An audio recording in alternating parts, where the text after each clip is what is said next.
My grandmother and I had a very close relationship. She practically raised me since I was a child, and we have always been very attached to each other. We spent a lot of time together, and she always made sure that I was taken care of.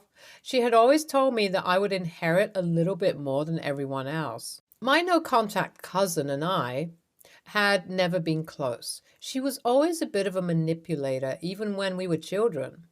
She would try to get her way no matter what it took. I had always been wary of her and kept my distance. We had not spoken in years, and I had not heard from her in a long time.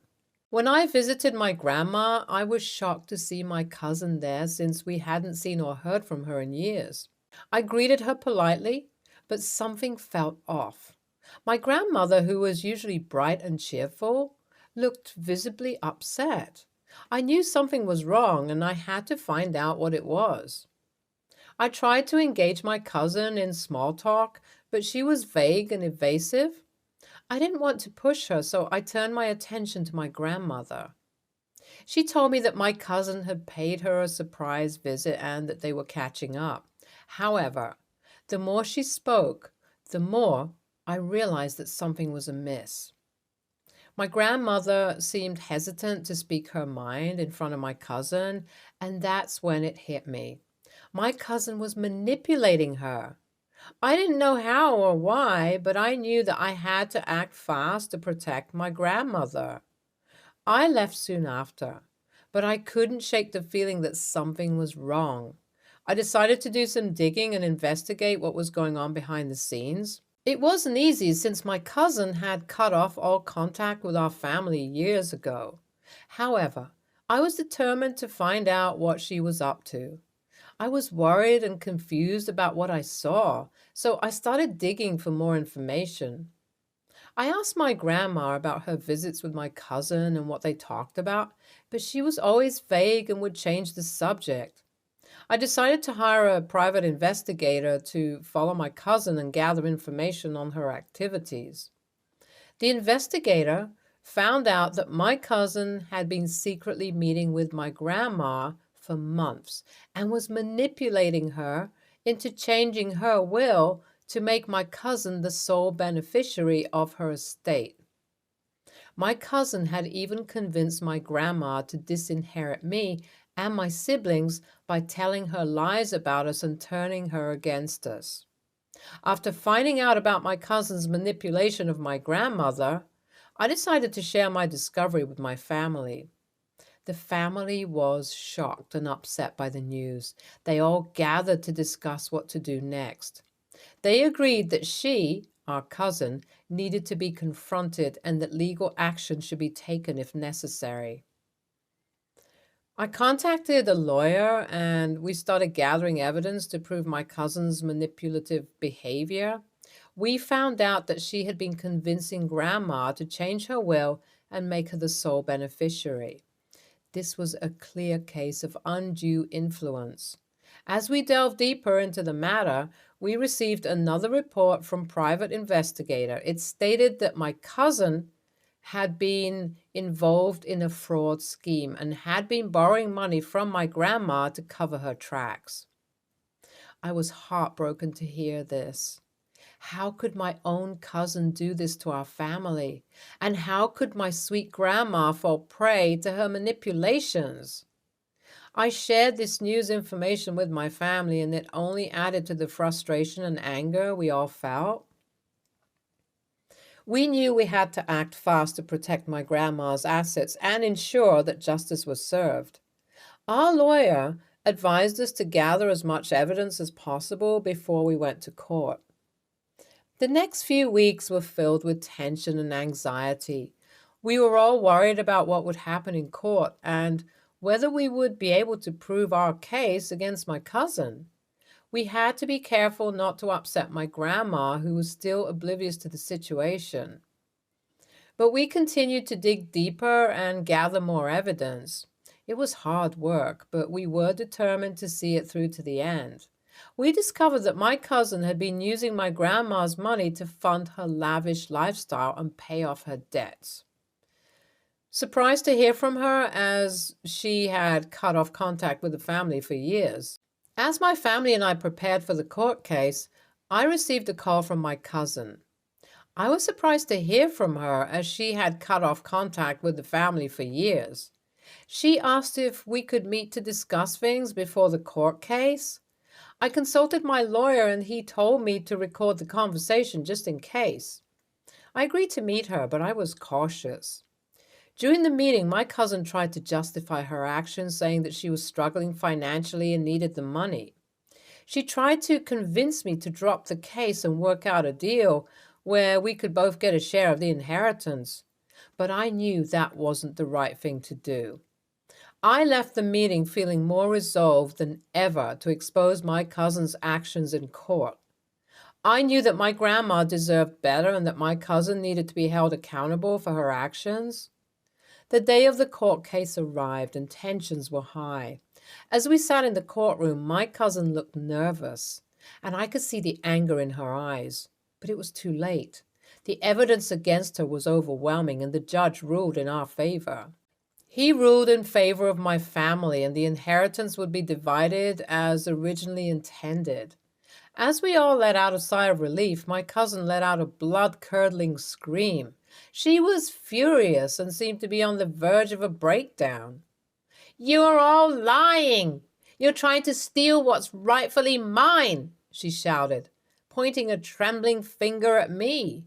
The judge quickly ordered the bailiff to calm her down and escort her out of the courtroom. As she dragged out, still yelling obscenities, I couldn't help but feel a sense of sadness for her.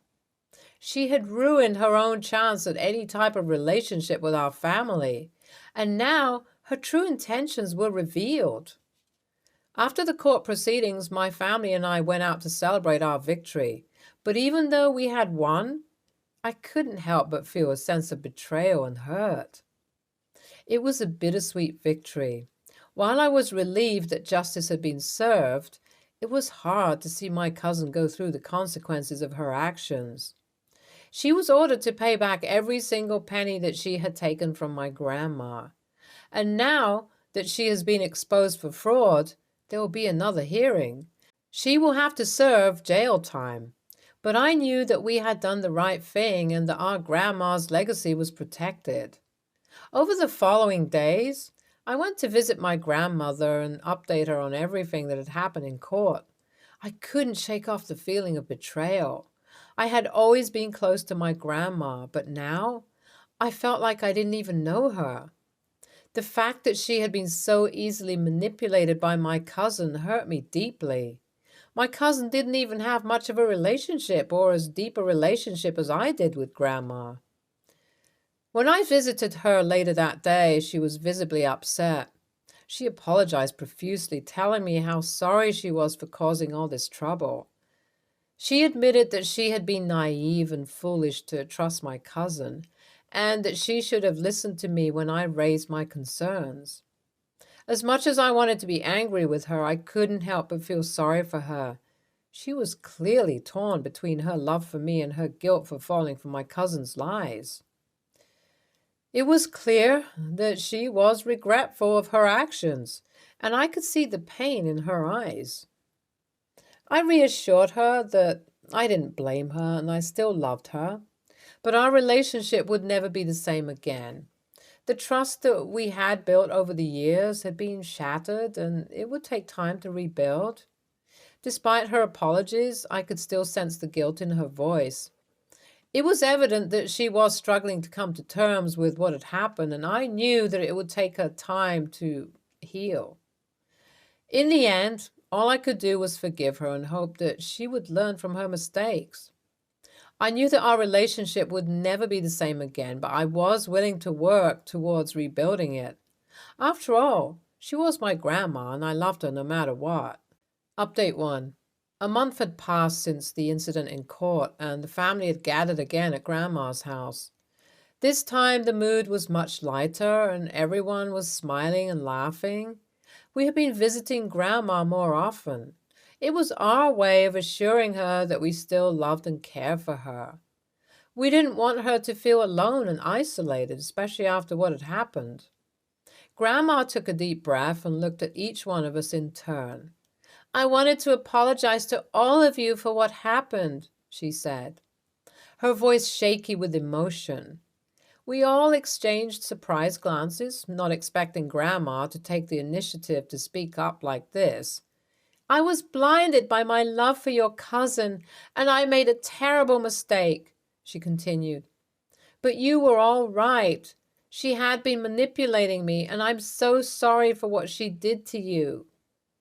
We could all see how genuinely sorry Grandma was, and we each took turns hugging her and reassuring her that we had forgiven her. It was a relief to finally put all this behind us and move forward as a family. NTA, I can't believe the nerve of that cousin. To manipulate and take advantage of her own grandmother like that is just despicable.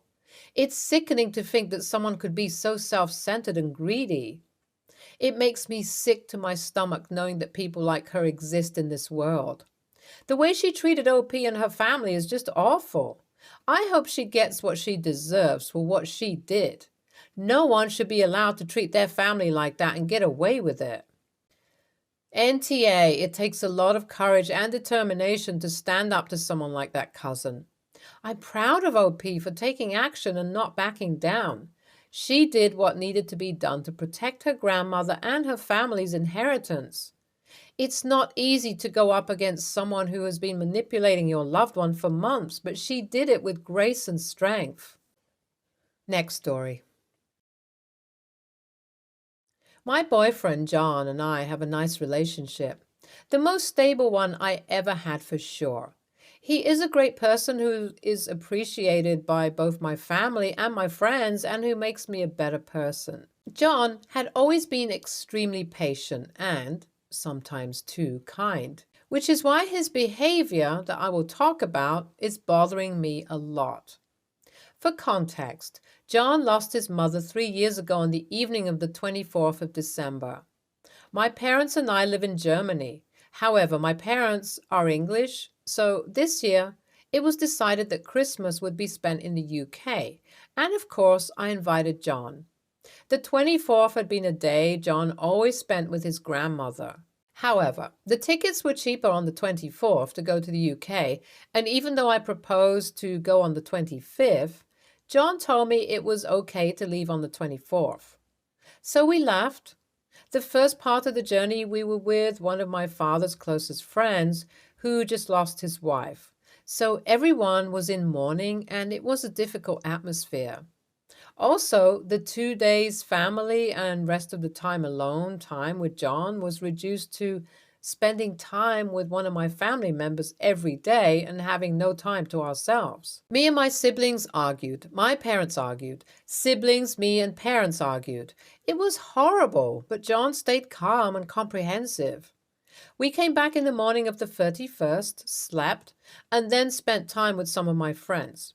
John was okay, not himself, but not unpleasant. Afterwards, we went out. John isn't particularly for that kind of music we listened to at the party, hardcore metal. But whenever I asked if he was okay, he said yes.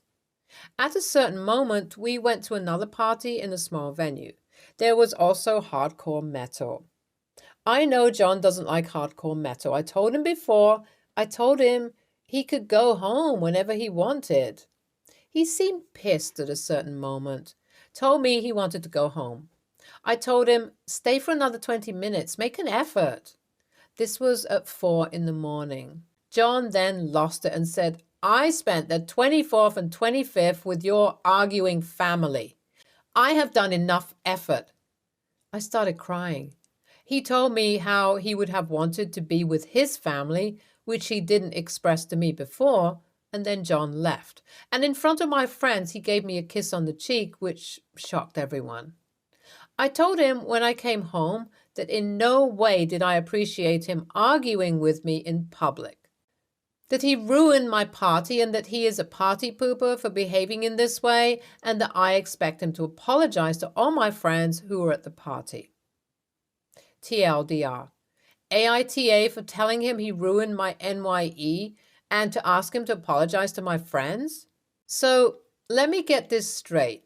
You took your boyfriend on an unpleasant holiday that started with mourning and continued with constant arguing among your family for a week when you were supposed to have some quality couples time. Then went to two different NYE parties where he didn't know anyone but you and didn't like the music. You told him he could go at any time, but even though you'd kept him out until 4 a.m., you pressed him to make an effort and stay longer when he finally had enough. You tried the patience of a saint. It sounds like this entire holiday has been conflict and stress, and him being accommodating, and he finally snapped because you'd promised all night to be accommodating, but pressured him when he finally had enough. And now you're throwing a tantrum because you finally hit the end of a generous partner's patience and tolerance.